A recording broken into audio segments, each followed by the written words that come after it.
The Holy Spirit was present during Jesus' life on earth. The Holy Spirit was present during each stage of Christ's life. When the angel appeared to Mary, the mother of Jesus, he declared, "The Holy Spirit will come upon you, and the power of the Most High will overshadow you. Therefore, the Holy One to be born will be called the Son of God." Luke chapter 125. Later on, at the baptism of Jesus, which marked the beginning of his public ministry, the Holy Spirit was present and, on this occasion, could be seen in material form. When Jesus was baptized, he went up immediately from the water.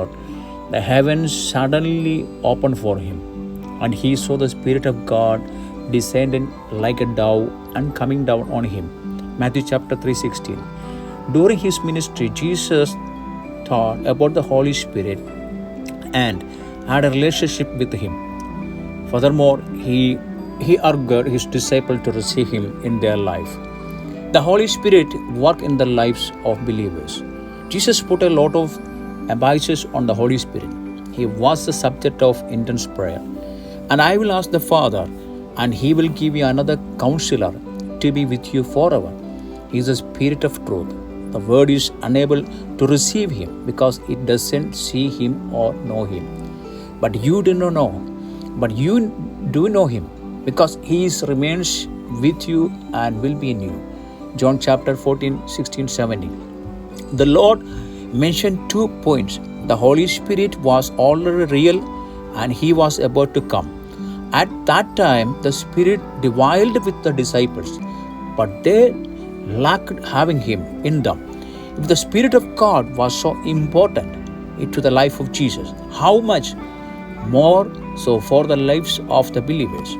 The Holy Spirit is an important figure throughout the Bible. In Genesis 1:2, we find him moving about the surface of the water. And the Revelation 22:17, he and the bride cry with one voice from beginning to end.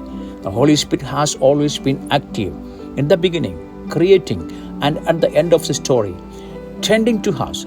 He comforts us, helps us, guides us, reminds us, teaches us, comes alongside us, counsels us, and intercedes and advocates for us.